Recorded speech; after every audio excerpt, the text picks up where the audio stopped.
Vous nous dites que l'OTAN, c'est pour des raisons défensives. Mais arrêtons. L'Afghanistan, la Libye, c'est défensif ça.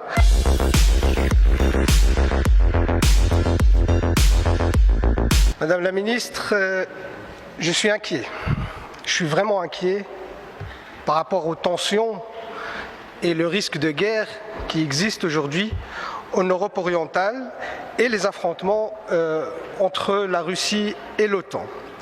Et j'aimerais juste rappeler que ces tensions ne datent pas d'aujourd'hui, ils ne datent pas d'il y a quelques mois, mais ils remontent à une trentaine d'années, où il y avait un engagement de certains pays de l'OTAN avec la Russie de ne pas étendre la sphère d'influence de l'OTAN vers l'est de l'Europe. Et cet engagement a été rompu. Et d'ailleurs, je rappelle qu'en 1990, le secrétaire d'État américain James Baker affirmait, et là je cite, « La juridiction militaire actuelle de l'OTAN ne s'étendra pas d'un pouce vers l'Est ». Alors, non seulement l'OTAN s'est étendue sur la plupart des pays de l'Europe orientale, les pays du pacte de Varsovie, mais également les pays baltes qui sont aux portes de la Russie. Ces nouveaux territoires de l'Alliance sont aussi des bastions de l'OTAN.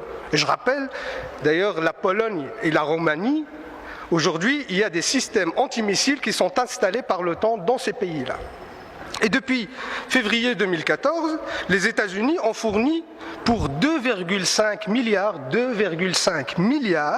de dollars d'armes à l'Ukraine. En juin 2021, des exercices militaires en mer Noire ont eu lieu avec une trentaine de pays, dont des membres de l'OTAN et des alliés des États-Unis, comme les Émirats arabes unis.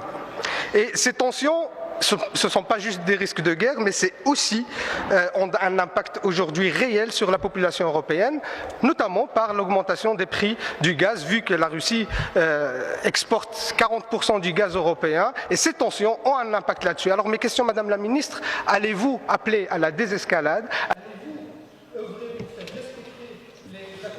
L'OTAN, je le rappelle, est une alliance défensive. Madame la Ministre, Robert Gates, ancien directeur adjoint de la CIA, je cite, « À une époque de grande humiliation et de la difficulté pour la Russie, continuer l'expansion vers l'est de l'OTAN alors que l'on a amené Gorbatchev et d'autres à croire que ça n'arriverait pas, en tout cas à court terme, a probablement aggravé la relation entre les USA et la Russie et rendu beaucoup plus difficile de faire des affaires de façon constructive. » Madame la Ministre, je suis vraiment surpris par votre réponse. Les Américains même reconnaissent leurs responsabilités dans les tensions actuelles, et vous refusez de le voir. Vous nous dites que l'OTAN, c'est pour des raisons défensives. Mais arrêtons.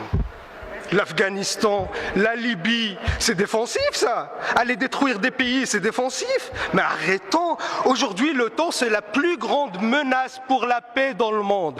Il faut l'entendre. C'est la plus grande menace pour la paix dans le monde. Les Américains, avec leur politique impérialiste, représentent la plus grande menace. Et nous, on doit se dissocier de cette...